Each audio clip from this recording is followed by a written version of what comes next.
So one of the things that you get at the SEMA show is some collateral material. Sometimes you get catalogs and stuff from companies, and we just got the new ARP catalog. And before you think this is going to be an ARP commercial, it's definitely not, because we don't have any agreement for them to pay us anything to say this kind of stuff, and it's not even about ARP hardware. I'm going to talk about the catalog, and here's why.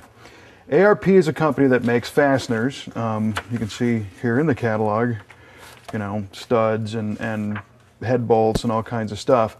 And they've done a really good job of marketing themselves through magazines and TV shows and stuff. But usually what you hear is, we put a motor together and we used ARP hardware because it's the best. And you never really hear why ARP hardware is good.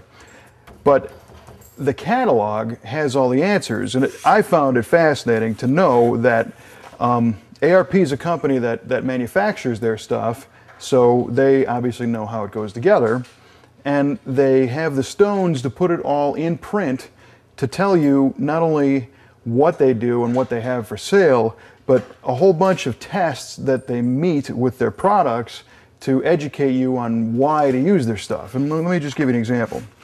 As you start to get into the catalog, here's a history of ARP and some photographs of their manufacturing process.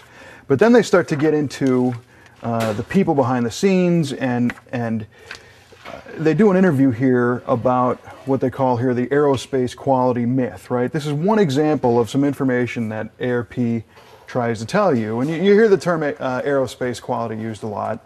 And they tell you in this story what that means. And an aerospace component is certified to work in its specific designed application, which means if you have a screw that's designed to hold a panel onto a wing of an airplane, that screw only has to be strong enough to hold that panel onto a wing, right? And what if that panel doesn't weigh anything and it doesn't require a strong screw?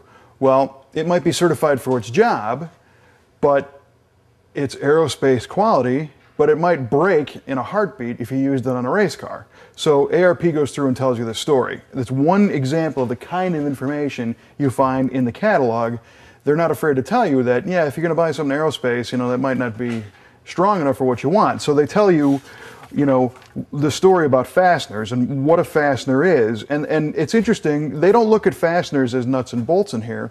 They look at bolts as springs, right? And kind of stay with me.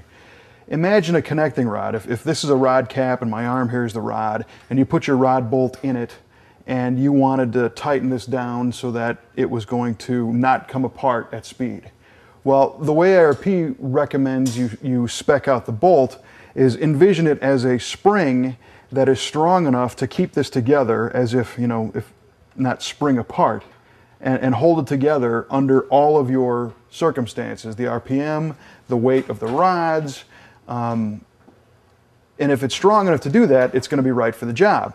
So they tell you how to measure the proper bolt strength with a stretch gauge. They say you actually have to stretch a spring a little bit so that it's clamping properly. Again, it's information that helps you understand what fasteners are all about. And this book is just full of tech like that. Now, I'm paraphrasing like crazy because I'm certainly not a metallurgical scientist. But like, here's another example.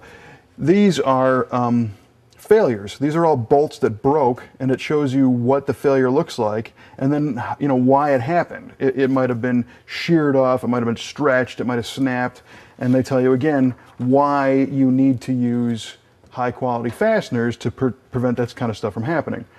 And when you really want to get into it, here's a chapter on metallurgical science, right? See this picture?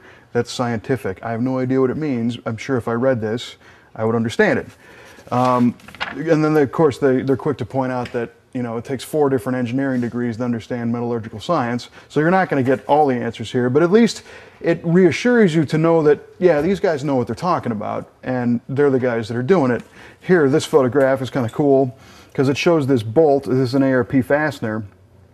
And the story behind this particular photograph is that the process they use to make the fastener, to put the head on the fastener and neck down the body and put the threads in it and everything, the kind of process you use to make that shape can weaken a fastener. So they test them, they flatten them or they cut them, and there's a bunch of little divots in the bolt here. It's kind of hard to see in the picture, but these little divots are the result of hardness testing in all these little different spots on different parts of the head all over the place. They tested each one of these spots and measured to see if it's hard enough to withstand the rating that they give it, right? So they really come forward and tell you, you know, you could probably trust these bolts if you use them in a motor. And another testimonial is that these bolts are used in Formula One motors. And Formula One stuff, F1, you know, they rev these things to like 20,000 RPM. And they spend about $1 billion a weekend racing. And it's the most, you know, watched automotive motorsport sport in the world. So imagine if an F1 race car went down because of a bolt failure or a fastener failed, it'd be the end of the company. So if it stands up to that stuff, it'll probably stand up to your street motor. Plus guys like John Force use it in their, you know, their rocket ships.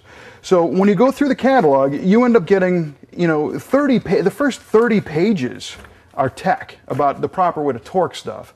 How do you get an accurate torque reading using a lubricant or you know, the specified ARP lubricant that they use to torque bolts? How do you do a bolt stretch? How do you measure that properly? When should you use head studs versus head bolts? Why should you use valve cover studs? What are the differences in rod bolts?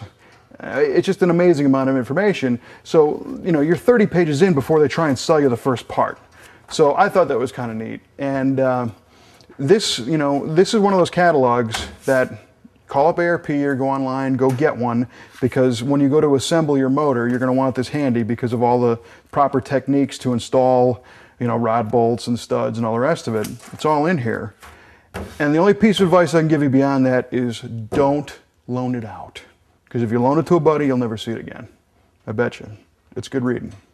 Plus it's got, I'm rambling, but the last thing, quotes from Smokey Yunick in the back, and things that he says about using fasteners and getting stuff right. And this is, you know, Smokey Yunick was one of the world's greatest racers and greatest cheaters, you know, so anything he's got to say, I want to know.